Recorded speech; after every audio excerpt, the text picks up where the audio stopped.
வணக்கம். இது news first prime time sunrise. அனைவருக்கும் இனிய காலை வணக்கங்கள். நீங்கள் இணைந்து கொள்வது நியூஸ் ஃபர்ஸ்டின் பிரைம் டைம் சன்ரைஸ் காலை நேர பிரதான செய்திகளுடன். இன்று ஜூலை மாதம் 11ஆம் தேதி வெள்ளிக்கிழமை.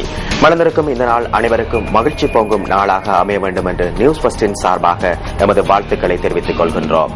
இன்றைய காலை நேர பிரதான செய்திகளில் முதலில் தலைப்புச் செய்திகள்.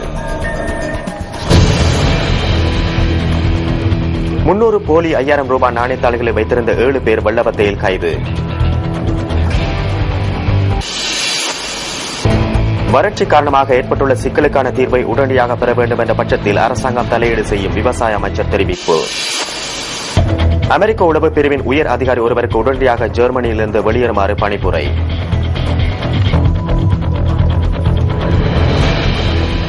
முதலில் எமது அவதானம் உள்நாட்டு செய்திகளுக்கு.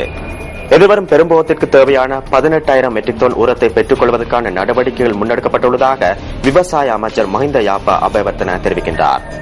இதற்கான அமைச்சரவை அங்கீகாரம் கிடைத்துள்ளதாகவும் அமைச்சர் கூறுகின்றார். பெரும்போக பயிற்சிக்கு இந்த உரம் போதிய அளவாக அமையாத விடத்து மேலும் உரத்தை பெற்றுக் கொடுப்பதற்கு எதிர்பார்த்துள்ளதாகவும் அமைச்சர் சுட்டிக்காட்டுகின்றார். கடந்த கால பகுதியில் மழை வீழ்ச்சி பதிவாகிய போதிலும் நீர்த்தேக்கங்களில் போகங்களுக்கு தேவையான நீர்மட்டம் காணப்படவில்லை என விவசாய அமைச்சர் சுட்டிக்காட்டுகின்றார். எனினும் விவசாயிகளின் அழுத்தத்தின் கீழ் சிறுபோகத்தின் போது மட்டுப்படுத்தப்பட்ட நீர் விநியோகிக்கப்பட்டதாக அவர் கூறுகின்றார். தற்போது மழை வீழ்ச்சி பதிவாகாதமையினால் பாரியதொரு நெருக்கடியை எதிர்நோக்க வேண்டிய நிலை ஏற்பட்டுள்ளதாக விவசாய அமைச்சர் குறிப்பிடுகின்றார். இம்முறை போகத்தின் போது 60 விதமான பயிற்சியை மேற்கொள்ளப்பட்டுள்ளதாக அவர் தெரிவிக்கின்றார். வறண்ட வலயத்தின் நீர்த்தேக்கங்களுக்கு அருகில் ஓரளவு பயிற்சியை மேற்கொண்டுள்ள போதிலும் அதற்கு போதிய அளவு நீரை விநியோகிக்க முடியாத நிலை தோன்றியுள்ளதாக விவசாய அமைச்சர் சுட்டிக்காட்டுகின்றார். எதிர்காலத்தில் இந்த பகுதிகளில் மழை வீழ்ச்சி பதிவாகாத பட்சத்தில் பாரியதொரு நெருக்கடியை எதிர்கொள்ள வேண்டிய நிலை ஏற்படும் எனவும் அமைச்சர் கூறுகின்றார். வறட்சி காரணமாக ஏற்பட்டுள்ள சிக்கலுக்கான தீர்வை உடனடியாக பெற வேண்டும் என்ற பட்சத்தில் அரசாங்கம் தலையீடு செய்து அதற்கான தீர்வொன்றை பெற்றுத்தரும் எனவும் விவசாய அமைச்சர் மஹிந்த யாப்பா அபேவர்த்தன மேலும் தெரிவித்தார்.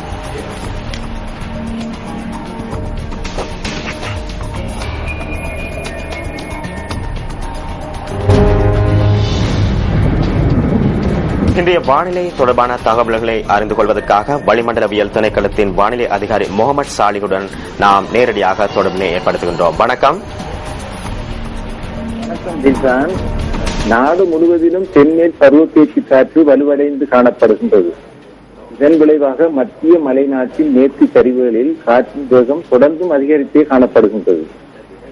மத்திய சப்ரகம மேல் மாகாணங்களிலும் காலி மாத்திரை மாவட்டங்களிலும் இடைக்கிடையே மழை பெய்யும். மழை பின்னர் வடமேல் மாகாணத்திற்கும் பரவக்கூடும். பிற்பகல் அல்லது மாலை வேளைகளில் கிழக்கு ஊவா மாகாணங்களின் பல இடங்களில் இடியுடன் கூடிய மழை விருத்தி அடையக்கூடும் என எதிர்பார்க்கப்படுகின்றது. இடியுடன் கூடிய மழை பெய்கின்ற வேளைகளில் தற்காலிகமாக பலத்த காற்றும் மின்னல் தாக்கங்களும் ஏற்படக்கூடும். இவ்வாறான வேளைகளில் பொதுமக்கள் மிகவும் அவதானத்துடன் செயற்பட வேண்டி கேட்டுக் கொள்ளப்படுகின்றனர். கடல் பிராந்தியங்களை பொறுத்தவரையில் நாட்டை சூழவுள்ள கடல் பிராந்தியங்களில் பல இடங்களில் மழை அல்லது இடியுடன் கூடிய மழை பெய்யக்கூடும். காற்று தென்மேற்கு திசையிலிருந்து மணிக்கு 30 தொடக்கம் 40 கிலோமீட்டர் வேகத்தில் வீசும்.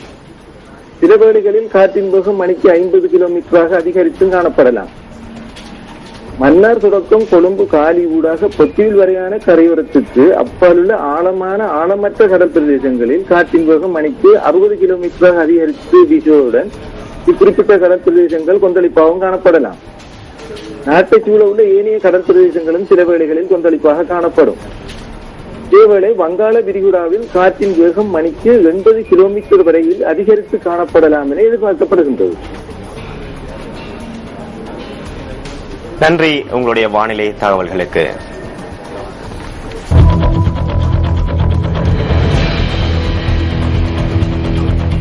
300, 5000 போலி ரூபாய் நாணயத்தாள்களை வைத்திருந்த 5 பேர் வெள்ளவத்தை பகுதியில் குற்றப்புலனாய்வு திணைக்கள உத்தியோகத்தர்களால் கைது செய்யப்பட்டுள்ளனர். வவுனியா மற்றும் வெள்ளவத்தை பகுதிகளைச் சேர்ந்தவர்களே போலி நாணயத்தாள்களுடன் கைது செய்யப்பட்டுள்ளதாக போலீசார் தெரிவித்தனர். இந்த சம்பவம் தொடர்பில் குற்றப்புலனாய்வு திணைக்களம் மேலதிக விசாரணைகளை மேற்கொண்டுள்ளது.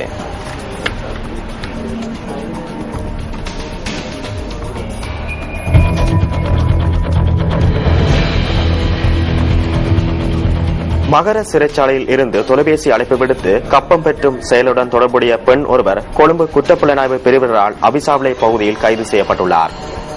இந்த நடவடிக்கை தொடர்பில் போலீசாருக்கு பல முறைப்பாடுகள் கிடைத்துள்ளன. 32 வயதான பெண் ஒருவரை கைது செய்யப்பட்டுள்ளதாக போலீசார் தெரிவிக்கின்றனர். போலீசாரின் விசாரணைகளை தொடர்ந்து கப்பம் பெறுவதற்காக மகர சிறைச்சாலைக்குள் இருந்து பயன்படுத்தப்பட்ட 2 கையடக்க தொலைபேசிகள் சிறைச்சாலைகள் உத்தியோகத்தர்களால் கைப்பற்றப்பட்டு போலீசாரிடம் ஒப்படைக்கப்பட்டுள்ளன. சிறைக்குள் இருந்து கொண்டு பாதாள உலக கோஷ்டி உறுப்பினர்கள் என தம்மை அடையாளப்படுத்தி சிலர் பல்வேறு நபர்களுடன் தொலைபேசியூடாக தொடர்பு கொண்டு கப்பம் கோரியுள்ளமை தெரிய வந்துள்ளது. கைது செய்யப்பட்ட பெண்ணின் வங்கிக் கணக்குக்கு பணத்தை வைப்பிலிடுமாறும் சிறைச்சாலைக்குள் இருந்து கொண்டே சந்தேக நபர்கள் மிரட்டியுள்ளமை விசாரணைகள் மூலம் கண்டறியப்பட்டுள்ளது.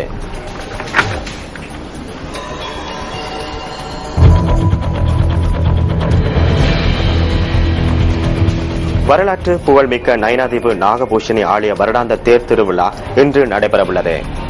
இன்று காலை 10 மணிக்கு ஆரம்பமாக உள்ள இந்த உற்சவத்தில் கலந்து கொள்வதற்காக யாழ் குடாநாட்டு மக்கள் உட்பட நாட்டின் பல பாகங்களிலிருந்தும் பெருமளவான பக்தர்கள் வருகை தந்துள்ளதாக எமது பிராந்திய செய்தியாளர் தெரிவித்துள்ளார்.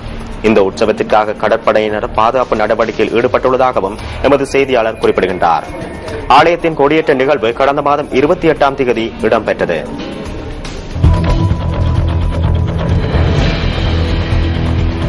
மட்டக்குழி தெல்காவத்த பிரதேசத்தில் நேற்று மாலை இடம்பெற்ற வாகன விபத்தில் ஒருவர் காயமடைந்துள்ளார்.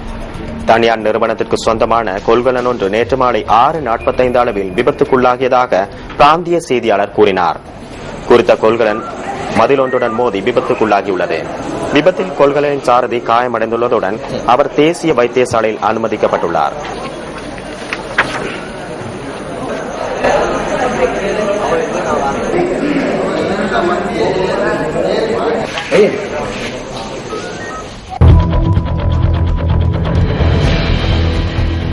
பதுளை எழுதலுவ சரணாலயத்தில் நேற்று மாலை தீ பரவியுள்ளது. தீ பரவிய பகுதியில் பல தொலைத்தொடர்பு கோபுரங்கள் காணப்படுவதாக எமது பிராந்திய செய்தியாளர் கூறினார். இந்த தீயினால் 20 ஏக்கர் நிலப்பரப்பு அழிவடைந்துள்ளதாக தெரிவிக்கப்படுகின்றது.